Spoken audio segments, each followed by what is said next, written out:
So, what's your favorite hobby? Oh my, I think I should... Excuse me. Oh God! Oh God! Against you. I guess. Now we're even. You don't have to be scared. Because nothing bad is going to happen here. On that I give my word, Johnny.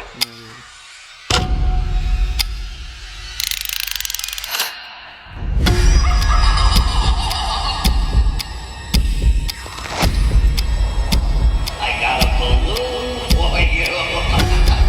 Don't you want a balloon? What's the matter?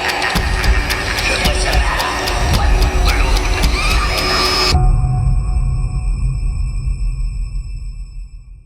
Why is Pennywise in Wendigo form in the forest? Why is Pennywise in Wendigo form in the forest? Why is Pennywise in Wendigo form in the forest? A lot of fans say it's because Francis feared that old man at the circus, so Pennywise turned into a Wendigo in the forest. But that's not really the case. First off, 1908 was when Pennywise woke up. It needed to feed bad at the time. Wendigo in North American lore is a cannibal monster, has an endless hunger. It pairs with Pennywise's greed for fear. The Wendigo form marks the start of Pennywise's hunger cycle. That's why the Kitchener steel mill explosion happened later, killed 102 people. Death and fear covered Derry, made Pennywise way stronger. Second, in Stephen King's universe, Derry's in North America. Wendigo is a North American native legend monster, symbolizes greed and survival fear. Every kid fears the Wendigo, so this form fits 1908 Pennywise better. Last, Pennywise's true form is the cosmic deadlights, pure energy beyond time and space. Wendigo is a cursed spirit. When Pennywise enters the forest, might latch onto the Wendigo's cursed energy, uses this form to amp up control over human fear, plus Wendigo has clear advantages in the forest, can hunt prey fast. So, why do you think Pennywise took the Wendigo form? Why is Pennywise in Wendigo form in the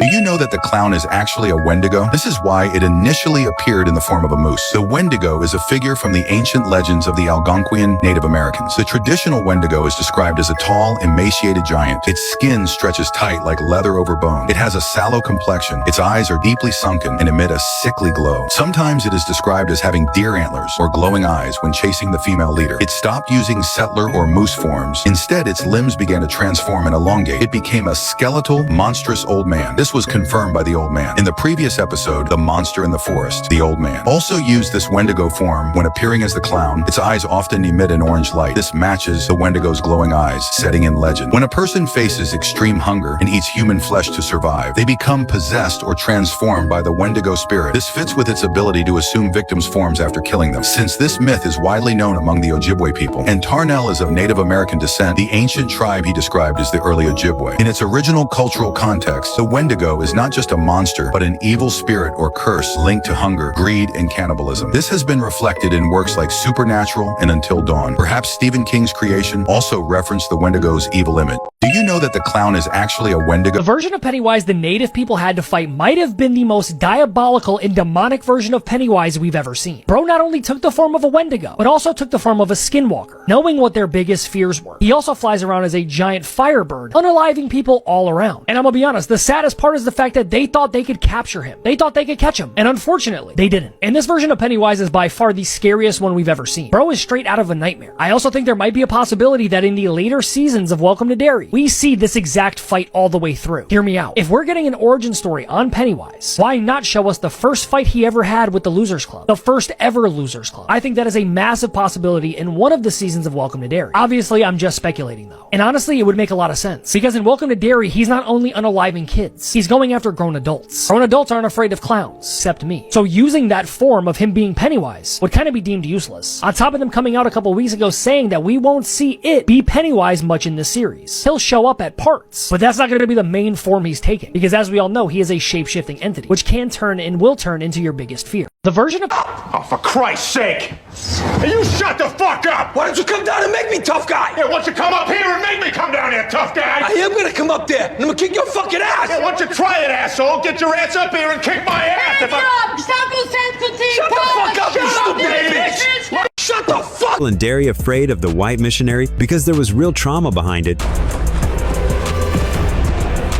In the show, that white missionary isn't a random design. He was one of the early white settlers who pushed into the forest. They ignored the warnings. They went hunting anyway. Galoo killed them. One of them died, holding a cross. That's why Galoo later appeared as a white missionary. Why is this form scarier than a monster? Because to native people, their true destroyers weren't ghosts, but real white colonizers. Prepare to meet thy God! They didn't bring civilization. They brought death, disease, forced cultural erasure. You see the baby crawling out of the missionary's body, covered in pox. Other visions show pox-covered natives too. That's calling out smallpox. One of the deadliest real nightmares. A whole tribe could disappear without a massacre. Disease alone could wipe them out. To white clergy, natives didn't feel awe. They felt fear, pain, destruction. So when Pennywise becomes him, that's a targeted attack, dragging out the most real horror in someone's heart. Not a monster, but the worst kind of human. That's what makes it terrifying.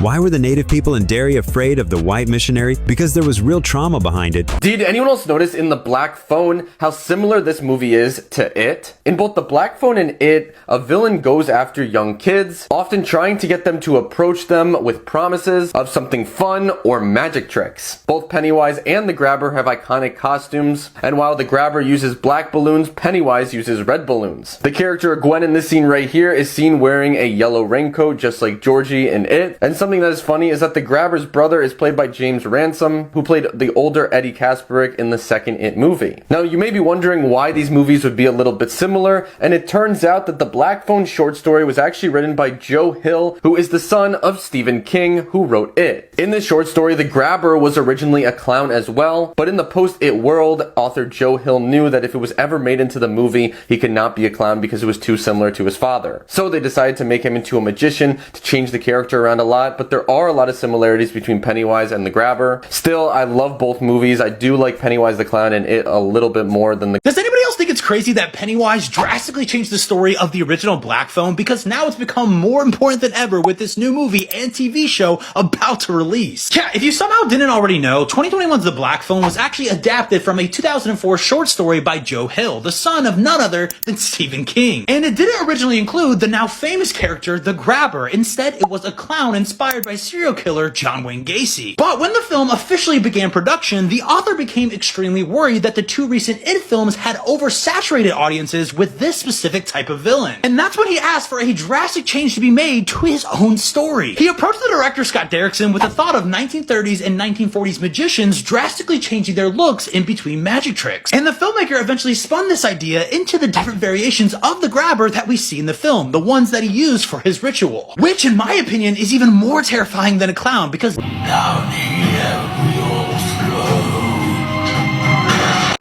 Did you know you can receive a call from Pennywise in Far Cry 5? A small red balloon can be seen mysteriously floating in one of the sewers. When players dared to switch on the power, a chilling sight awaited them, a shadowy figure staring from the barn. Investigation revealed nothing but a phone and, of course, another red balloon. Then the phone rang. If you are brave enough to answer the phone, this will happen.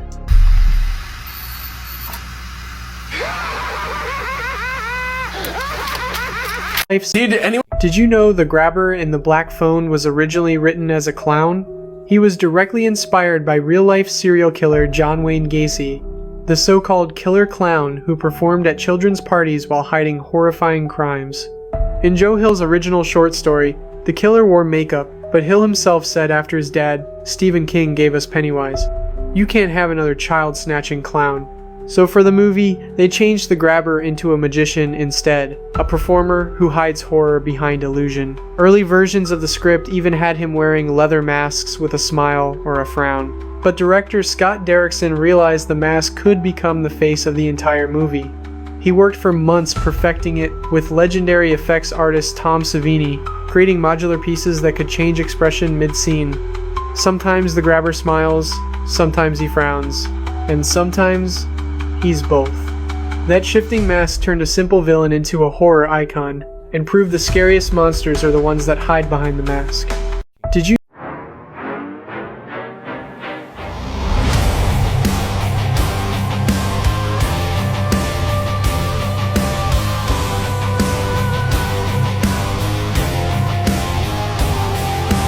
Boys and girls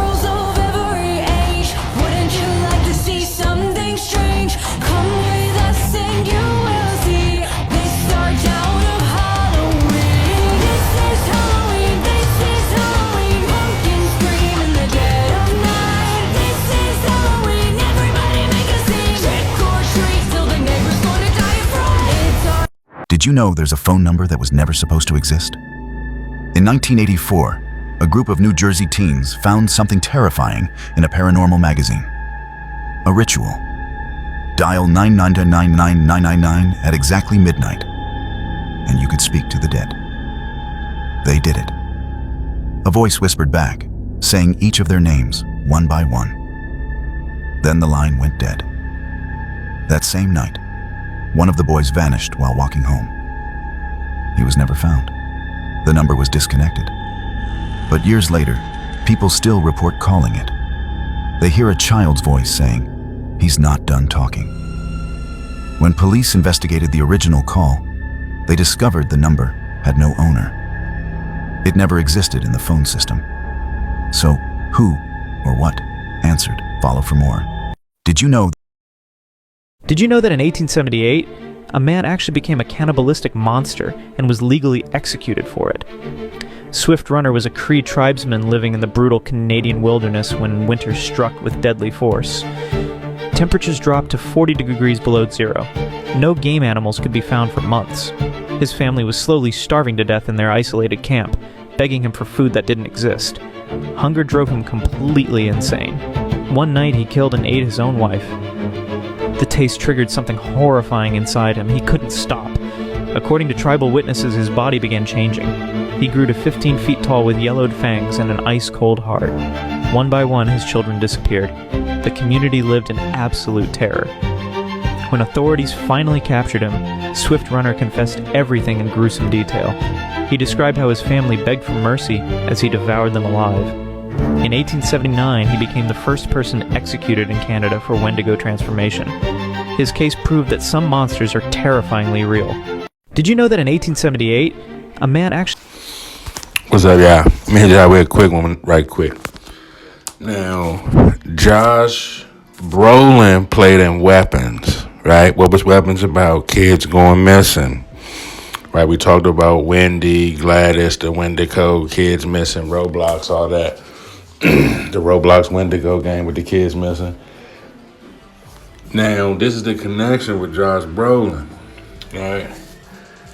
Remember, if y'all seen the Running Man, he was the villain, right? You had the blue and yellow symbolism with the main character with the kind of light blue eyes and a kind of off blonde hair. But anyways, I think this dude looked just like the mask on Black Phone, right? So let me see.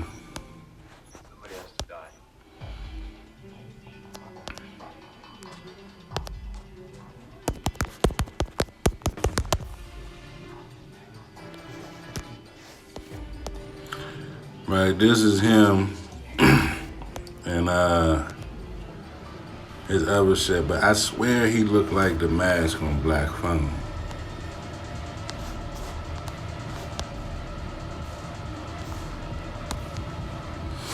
Now, the thing about the Black Phone is the spirit is the Wendigo. Why do we know that? Who is the horn god of the cold, right? Remember on It, the movie, the show It, Welcome to Derry, right? The Wendigo redhead, right? Remember when he got free, he had ice freeze over the land, right? When the clown got free, he froze over for some reason, right? All the land got frozen. Right, let's see if we could find that clip or that picture.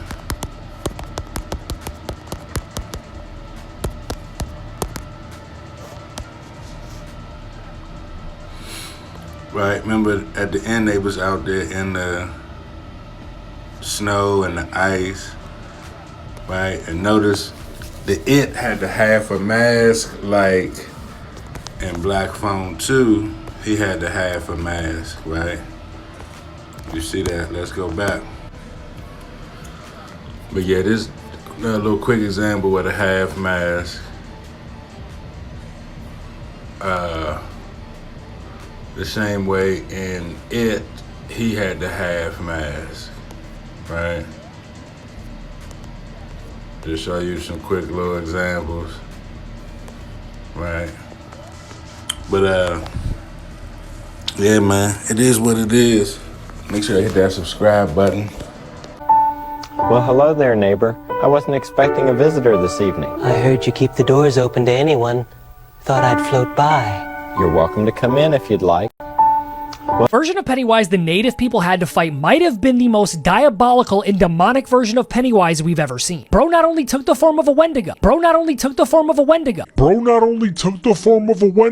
also took the form of a skinwalker, knowing what their biggest fears were. He also flies around as a giant firebird, unaliving people all around. And I'm gonna be honest, the saddest part is the fact that they thought they could capture him. They thought they could catch him, and unfortunately, they didn't. And this version of Pennywise is by far the scariest one we've ever seen. Bro is straight out of a nightmare. I also think there might be a possibility that in the later seasons of Welcome to Derry, we see this exact fight all the way through. Hear me out. If we're getting an origin story on Pennywise, why not show us the first fight he ever had with the Losers Club? The first ever Losers Club. I think that is a massive possibility in one of the seasons of Welcome to Derry. Obviously, I'm just speculating though. And honestly, it would make a lot of sense. Because in Welcome to Derry, he's not only unaliving kids, he's going after grown adults. Grown adults aren't afraid of clowns, except me. So using that form of him being Pennywise would kind of be deemed useless. On top of them coming out a couple weeks ago saying that we won't see it be Pennywise much in this series. He'll show up at parts, but that's not going to be the main form he's taking, because as we all know, he is a shape-shifting entity, which can turn and will turn into your biggest fear. But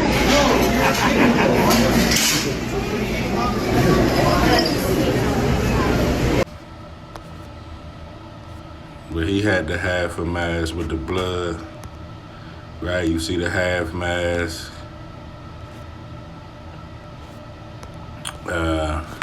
Couple times they showed him with the half mask. But this is the Wendigo. What happened in Black Phone? Kids being abducted, kids missing. You know, you got the ice. So this is just another Wendigo example. Y'all let me know what you think in the comments. Like and subscribe. I'm out. Down here real slow.